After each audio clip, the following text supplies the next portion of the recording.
હું વિરલ ચિતરિયા કપોળ મહાકુંભનો આ વખતે 2027માં પ્રમુખ પદે મારી નિમણૂક થઈ છે.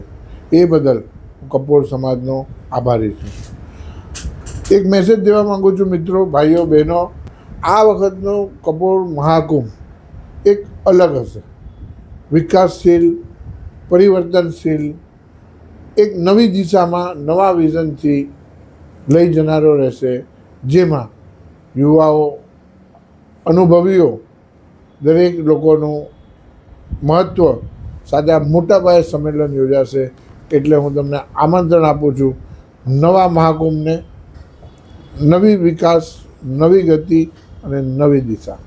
સમાજની, કપોળ સમાજની આજની પરિસ્થિતિ વિશે જો હું કહેવા માગું, એવું મને લાગી રહ્યું છે કે સમાજને બી એવું લાગી રહ્યું છે કે થોડો વિખરાયેલો છે. સમાજ પાસે જે પોતાનું કહી શકાય એવી કોઈ મોટી સંસ્થાઓ નથી. જેમ કે આપણે સમાજ માટે હોસ્પિટલ હોવી જોઈએ, બેંક હોવી જોઈએ. તો આજે આ દુઃખદ કહેવાય કે આપણી આગળ હતું એ બધું હવે છીનવાઈ ગયું છે. અને આપણા સમાજમાં થોડી જે જરૂરિયાત પૂરતી આ બધી ચીજો, પાયાની જરૂરિયાતો હોવી જોઈએ એ નથી. પોતાની વાડીઓ નથી, જેથી સમાજને આપણે આપણા કોમ્યુનિટીના થોડા મધ્યમ વર્ગીય લોકો હોય તો આપણે તેને લગ્ન પ્રસંગે સાથ સહકાર આપી શકીએ. સ્વાસ્થ્ય માટે હોસ્પિટલ હોય એ સાથ સહકાર આપી શકીએ, કે કોઈ બેંક હોય તો એના મારફત આપણે કોઈ લોનો છે કે કોઈ બી પ્રકારની હેલ્પ કરી શકીએ. પણ અત્યારે આ ચીજ નથી. એ એક બહુ દુઃખદ ઘટના છે, દુઃખદ વાત છે. મારું એક માનવું છે, દૃઢપણે માનવું છે કે એકતા છે ને બોલવાથી ના થાય. એકતા સંમેલન, ફરી એકવાર કહું છું તો એકતા સંમેલનો કરવાથી ના થાય. એકતા થાય છોડવાથી. જ્યાં સુધી તમે તમારા પદને છોડશો નહીં ત્યાં સુધી નવું સંગઠન તૈયાર નહીં થાય. હંમેશા મારું માનવું છે, કોઈ પણ એક વ્યક્તિએ પોતાના પદ ઉપર 10 વર્ષથી વધારે ના રહેવાય. હું મારા ઉપરથી ઉદાહરણ આપું. આજે મારી 50 વર્ષની ઉંમર, મારી 50 વર્ષની ઉંમર છે. આજે મને સમાજે કેમ પ્રમુખ બનાવ્યો? કારણ કે હું પૈસાનો સદુપયોગ સમાજ માટે કરી શકું એટલે. બરાબર. પોલિટિકલી પણ હું ઘણો બધો સક્ષમ છું. પોલિટિકલી બી સમાજ મારો સારી રીતે ઉપયોગ કરી શકે એ માટે આજે બનાવ્યો. પણ મારું માનવું છે કે 60 વર્ષ થાય મને ત્યાં 10 વર્ષે દરેક પ્રકારના પદ સમાજ માટે છોડી દેવા જોઈએ. મારે આમાં છે ને યુવા શક્તિને જોડવી છે. મારે કોઈ બી હાલતમાં યુવા શક્તિને જોડવું છે. આજે મહાવીરનગર મંડળની જે ટીમ હતી એ પણ બધા 70-75ના હતા. હું એટલો જ 35-40નો હતો. પણ એ લોકોને બી છોડવી હતી, હકીકતમાં છોડવી હતી. આજે મારી 45ની કેડર કઈ રીતે બની? મેં છેલ્લા 5 વર્ષમાં ક્રિકેટનું આયોજન કર્યું આ જ વિઝનથી કે મારે યુવાઓને જોડવા છે. 14 ટીમથી શરૂઆત કરીને ગયા વર્ષે 64 ટીમ થઈ. આવતા વર્ષે મને ખાતરી છે કે 124થી 125 ટીમ થવાની જ છે. પણ એમાં એક દિવસમાં દરેકે દરેક ટીમમાં 100% કપોળ સિવાય કોઈ છોકરો રમતો નથી. અને એવું નથી કે કાંદીવલી બોરીવલીના છોકરા રમે. અમદાવાદ, ભાવનગર, ઘાટકોપર, અંધેરી, પાટલાના દરેક છોકરાઓ રમે છે. આતુરતાપૂર્વક આવતા વર્ષની રાહ જોવે છે. આના હિસાબે એક જ દિવસમાં 160 ટીમ અને 900 છોકરા, 100% યુવા, અંડર 35ના, એના પેરેન્ટ્સ, એક દિવસમાં 5000 જણનો મેળાવડો થાય છે. અને 150 જેટલા છોકરાઓ છે, 600 છોકરા 100% મને ઓળખે છે. 5 વર્ષથી આતુરતાપૂર્વક રાહ જોવે છે. મેચ પૂરી થાય પછી આવતા વર્ષની મારી પાસે તારીખ લે છે. અને એમાંથી જ આજે મારી મહાવીરનગર કપોળ સમાજની ટીમ છે, એમાંથી જ 15 જણની ટીમ બની છે. એમાંથી જ બની છે. એ લોકોને એવું નથી કે સમાજમાં, એ લોકોનું પણ માનવું છે કે સમાજમાં મસાલા વિતરણ, વેવીસાર, મીઠાઈ વિતરણ એવું ના હોવું જોઈએ. કરે છે. કેમ? કારણ કે એને એક સ્પોર્ટ્સનું માધ્યમ મળ્યું છે, એને કોઈ પણ પ્રકારની સગવડો એ માધ્યમ મળ્યું છે. ત્યારે એ લોકો સામેથી આવ્યા. એટલે કોઈ યુવાઓને લાવવા માટે એ લોકોના વિચારો, એ લોકોને જે પ્રકારની પ્રોત્સાહન જોવે છે, વધારે પડતું સ્પોર્ટ્સ તરીકે જોવે છે. સ્પોર્ટ્સ આવે, ભજન ટ્રેનિંગ આવે છે. આ પ્રકારના કાર્યક્રમો ગોઠવશે તો ખાતરીપૂર્વક કહું છું કે તમારી પાસે ને સમાજ પાસે આ ટીમ તૈયાર થશે ને થશે. આજે મેં તમને પહેલાં બી કીધું, પહેલાં મારે કારણ કેવું છે કે 10 વર્ષે કેમ પદ છોડવું જોઈએ. બહુ જરૂરી છે આ ચીજ. આજે હું મારી જરૂરિયાત 2 કરોડ રૂપિયાની છે, મારા પરિવારની જરૂરિયાત ફક્ત વર્ષે 2 કરોડ રૂપિયાની. હું 50 વર્ષનો સમાજે પ્રમુખ બનાવી એક જવાબદારી સોંપી છે, તો સમાજ એ પણ મારા પરિવારની જેમ સમાજ પણ એક મારી જવાબદારી છે. તો હું 50 લાખ રૂપિયા સમાજને આપવા છે વધારે, તો હું 50 લાખ રૂપિયા કમાવાનો પ્રયત્ન કરીશ 10 વર્ષ સુધી.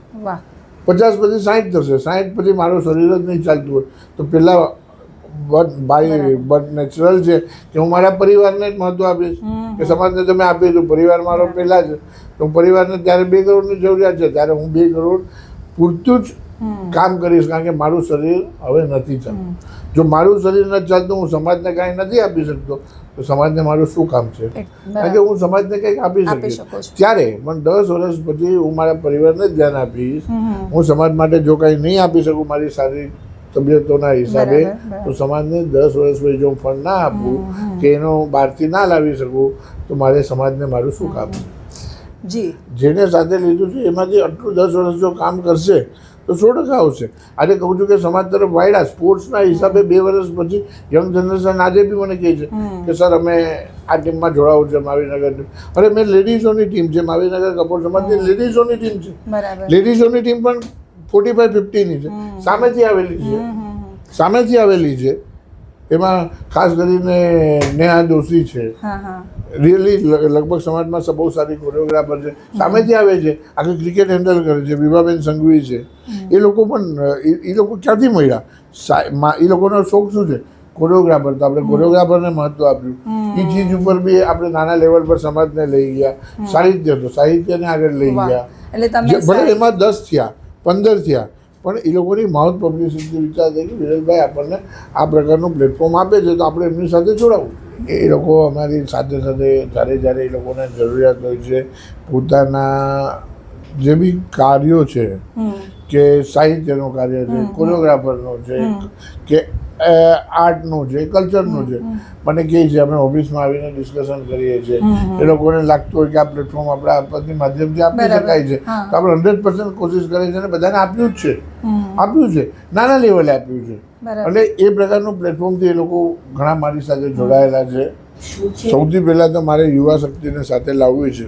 એટલે દર વર્ષે હું ક્રિકેટનું છેલ્લા જે આયોજન 5 વર્ષથી ફિક્સ છે, 3 કે 10 જાન્યુઆરી કર્યું. આ વખતે હું ખાલી ક્રિકેટ થતું હતું, મારે આ વખતે યુવા શક્તિને મહાકુંભમાં જોડવી છે. મારા વિચારો છે કે હું ગમે એટલા પ્રયત્ન કરું પણ આમાં યુવા શક્તિ સાથે ચાલે. એટલે મેં આ વખતે ક્રિકેટની સાથે સાથે ફૂટબોલ, ફૂલ્લી સ્પોર્ટ્સ માવીનગરની જગ્યાએ, માવીનગર કપોળ સમાજની જગ્યાએ મારો વિચાર છે કપોળ યુથ કોન, જેના અંડરમાં મહાકુંભ થાય છે.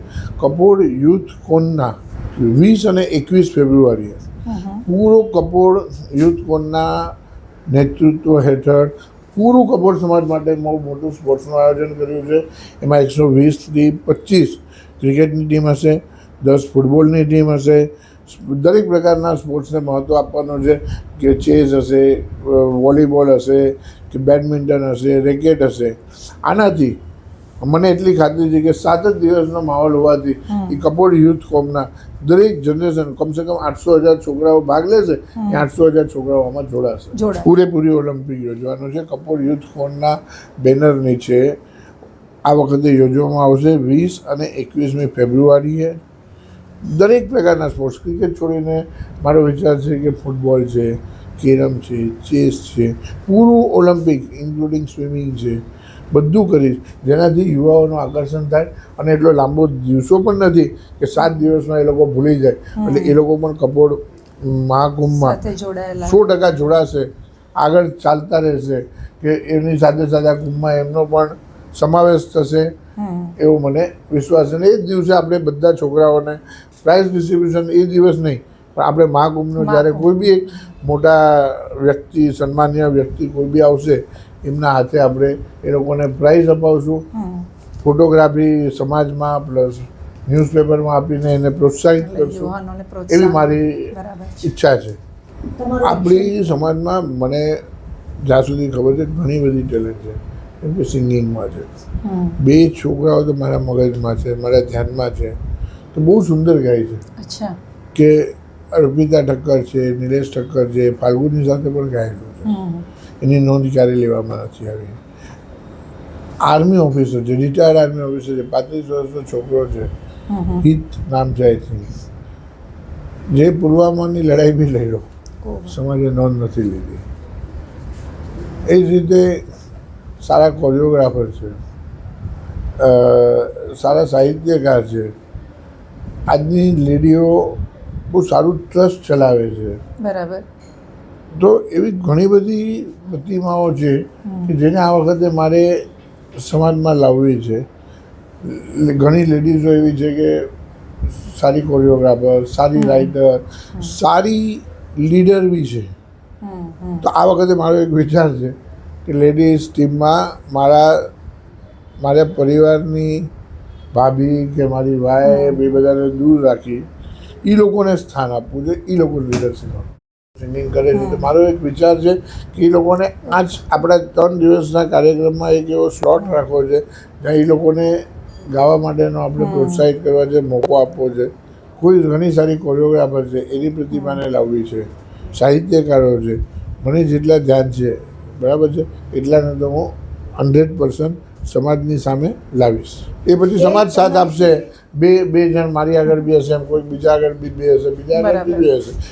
આ મહાકુંભનો પહેલો અધ્યાય શું છે કે આપણે એમ પહેલાં જ વાત કરી કે કપોર સમાજની હોસ્પિટલો કે શૈક્ષણિક સંસ્થાઓ કે બેંક બચી નથી. બરાબર. એને આપણે યાદ નથી કરવી, અફસોસ નથી કરવો. પણ મહાકુંભ સાથે યુવા શક્તિ અને આ સંમેલનની સાથે એક પાયા નાખવાની એક શરૂઆત કરવી છે. આજના આજ નથી થઈ જવાનું, પણ એક પાયો નાખશું. લોકો સાથે સરસ રીતે આપણું કોમ્યુનિકેશન હશે, યુવા શક્તિ સાથે બહુ સારું કોમ્યુનિકેશન હશે, એ લોકોનો ઇન્ટરેસ્ટ જાગશે. એક પાયો નાખવાની એક કોશિશ છે. આગળ યુવાનોને જ્યારે હું પ્લેટફોર્મ આપીશ, જેમ કે હું સ્પોર્ટ્સનું પ્લેટફોર્મ આપું છું, બરાબર. ઘણા યુવાનો છે કે એની પ્રતિભાઓને બહાર લાવવાની કોશિશ કરું છું. ઘણી લેડીઝ છે કે 100% લીડર બનવાને લાયક છે. બરાબર. એનામાં લીડરશીપના ગુણો છે. હું કાંઈ રોજ નથી મળતો કે નથી જોયું, પણ મને બી 30 વર્ષનો સમાજ સેવાનો પોલિટિક્સ સમાજનો અનુભવ છે કે હું તરત પારખી શકું છું કે આ વ્યક્તિ શું કરી શકશે. જો આ પ્રતિભાઓને હું મોકો આપીશ તો મને ખાતરી છે કે સમાજ પણ એનો 100% સ્વીકાર કરશે. ધીરે ધીરે થશે બધું, એક સાથે નથી થવાનું. અને જે મારા નિયમો જો હું માની રહ્યો છું, જો એવું થશે, એવું અપ્લાય થશે. હા, આપણે બહુ સરસ તમારું વિઝન છે યુવા શક્તિઓ પ્રત્યે, સમાજ પ્રત્યે, સમાજને આગળ લઈ જવા પ્રત્યે. આજથી 10 વર્ષ બાદ તમારી દ્રષ્ટિએ આપણો કપોર સમાજ ક્યાં હશે અથવા ક્યાં હોઈ શકે? જે મારું વિઝન છે 10 વર્ષનું, કેમ કે મેં પહેલાં પણ કીધું કે 10 વર્ષ પછી કોઈ બી વ્યક્તિ એ હોદ્દો છોડવો જોઈએ, નવા લોકોને મોકો આપવો જોઈએ. જો આ અપ્લાય થાય, જેમ કે મેં કીધું 10 વર્ષ પછી મારી શક્તિ વધારે અર્ન કરવાની નથી તો હું સમાજને શું આપી શકું. 10 વર્ષ પછી મારી શારીરિક તકલીફો જો કદાચ હશે તો હું કોઈ પોલિટિકલ લોકોને નહીં મળી શકું, તો પછી એના મારફત કોઈ સમાજનું કામ નહીં કરાવી શકું, તો સમાજને મારું શું કામ છે. દરેક લોકોને 10 વર્ષ પછી જો આ હોદ્દો છોડશે અને આ અપ્લાય કરશે, એ ઉપરાંત સમાજમાં અંદર કેટલી પણ તમારી દુશ્મની હોય, સમાજમાં જો મારું કહેવું છે કે 8ની ટીમ હોય ને, એક પ્રમુખ હોય, બીજો પૈસા લાવી શકનારો હોય, બીજો વાપરવાવાળો હોય, એક CA હોય, એક પોલીસોની ઓળખાણવાળો હોય, કાયદાની ઓળખાણવાળો હોય. આવા 8 જણ દરેક ક્ષેત્ર જે સમાજને જરૂર છે એના વિદ્વાનો હંમેશા કમિટીમાં હોવા જોઈએ. બહાર ભલે ના બોલતા હોય પણ સમાજની માટે તે સાથે હોવા જોઈએ. આજે સમાજને પોલીસની કોઈ તકલીફ આવી, પોલીસનો વિદ્વાન આપણે આપણા કારણોસર, અંગત કારણોસર સમાજમાં નથી લીધો, જવાનું આપણે ત્યાં જ છે, પણ જ્યારે જોઈએ આપણી સાથે હોય તો નિકાલ જલ્દી આવે છે. પણ એ ભાઈને આપણે 3 દિવસ ગોઠશું તો કામ કોનું અટકાય છે? સમાજનું અટકાય છે. આપણે આપણી જરૂરિયાત આપણી ટીમ માટે નિષ્ણાતોને લેતા નથી. આ નિષ્ણાતોને જો લેવામાં આવે 10 વર્ષ પછી ઈમાનદારીથી પોતપોતાનો હોદ્દો ખાલી કરવામાં આવે અને પોતાના લાગતા વળગતાને જો કમિટીમાં લેવામાં ના આવે, પરિવારવાદ જો ના ચલાવવામાં આવે તો 100% બહુ આગળ કપોળ સમાજ હશે ને હશે.